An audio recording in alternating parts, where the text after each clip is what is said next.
नमस्कार दोस्तों, आप पेपर एनालिसिस यूट्यूब के माध्यम से बात करते हैं डायरेक्ट टैक्स यानी प्रत्यक्ष एमकॉम फर्स्ट सेमेस्टर एग्जाम 2025 का ये पेपर है। अब ये बात पेपर के बारे में हम बात करते हैं। इसका समय रहेगा 3 घंटे का, मैक्सिमम मार्क्स 100 नंबर का रहेगा, 40 नंबर का इसका मिनिमम मार्क्स रहेगा। अब पेपर के बारे में बात करते हैं, क्वेश्चन कैसे कैसे आपको पूछे जाएंगे। सेक्शन ए की हम बात करते हैं। सेक्शन ए के में आपका पहला नंबर क्वेश्चन आपका ये रखे, कर का अग्रिम भुगतान क्या है। 2 नंबर का है कि घूड़दौड़ में जीती गई राशि पर उद्गम स्थान पर कर की कटौती किस दर से होती है।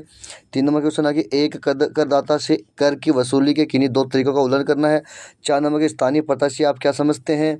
उसके बाद 5 नंबर का क्वेश्चन आपके सामने ये रहा, क्या कोई अनिवासी दान के लिए धारा 80G के तहत कटौती का दावा कर सकता है।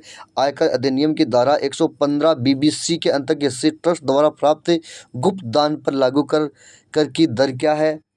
तो उसके बाद 6 नंबर क्वेश्चन है यह है कि उपभोक्ता सहकारी समिति से आप क्या समझते हैं।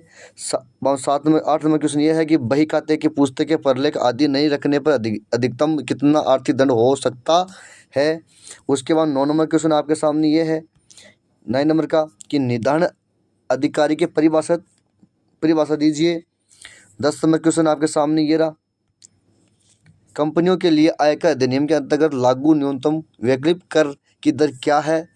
उसके बाद हम खंड स की बात करते हैं, खंड बी की बात करते हैं। तो ब में 2 नंबर क्वेश्चन आपके सामने ये रखा है यूनिट फर्स्ट में कि ई फाइलिंग प्रक्रिया से सभी चरणों का व्याख्या कीजिए। 3 नंबर में वेतन शीर्षक के अंतर्गत उद्गम स्थान पर काटने के लिए क्या प्रावधान है।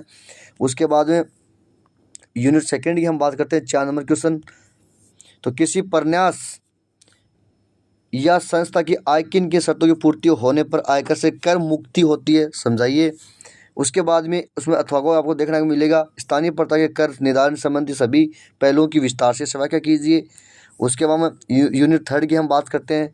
तो थर्ड में क्वेश्चन नंबर 6 का है कि आयुक्त अपील के आदेश के विरुद्ध अपीलेट ट्रिब्यूनल में अपील करने की कार्यविधि का वर्णन करना है। उसके बाद आपको अथवा देखने को मिलेगा। 7 नंबर क्वेश्चन आपके सामने है। उसके बाद साथ में 1 का है, 2 का है, निम्नलिखित पर संक्षिप्त टिप्पणी करना है। फर्स्ट है केंद्रीय प्रत्यक्ष कर बोर्ड है। दूसरा है आपका फर्स्ट है ही। सेकंड का ये है कि आयकर अधिकारी पर आपको संक्षिप्त में टिप्पणी करनी है। यूनिट फोर्थ के अंदर बात करते हैं 8 नंबर क्वेश्चन में। तो 8 नंबर क्वेश्चन ये है कि एक संयुक्त पूंजी वाली कंपनी के कुल आय की गणना करते समय दी जाने वाली प्रमुख कटौती को संक्षिप्त में समझाइए। उसके 9 नंबर की हम बात करते हैं कंपनी के लिए न्यूनतम वैकल्पिक कर से संबंधित आयकर अधिनियम के प्रावधान को एक उदाहरण सहित लिखिए। उसके सेक्शन सी की हम बात करें 10 नंबर क्वेश्चन आपके सामने ये लिखा हुआ है। तो 10 नंबर क्वेश्चन आपके सामने कि उसका पहला, थर्ड, दूसरा और तीसरा, ठीक है। तो उसमें आपको ये प्रश्न आपके सामने दे दिया, चौथा, पांचवा। उसके बाद में 11 नंबर क्वेश्चन का आपके सामने ये टेबल दे रखी है। तो टेबल के अकॉर्डिंग उसको आप समझा सकते हो, ठीक है। ये आपका टेबल है कि मोहन भारतीय राष्ट्रीय ताकि व्यक्ति के जो फ्रांस में बसे हुए हैं, गत वर्ष 2023-24 के लिए वे अनिवासी है। उन्होंने अपनी भारतीय आय के संबंध में निम्न विवरण प्रस्तुत किया है। तो आप ये टेबल के अकॉर्डिंग आप उसको समझा सकते हो, ठीक है। 12 नंबर में ये क्वेश्चन दे रखा है कि एक सरकारी समिति की आय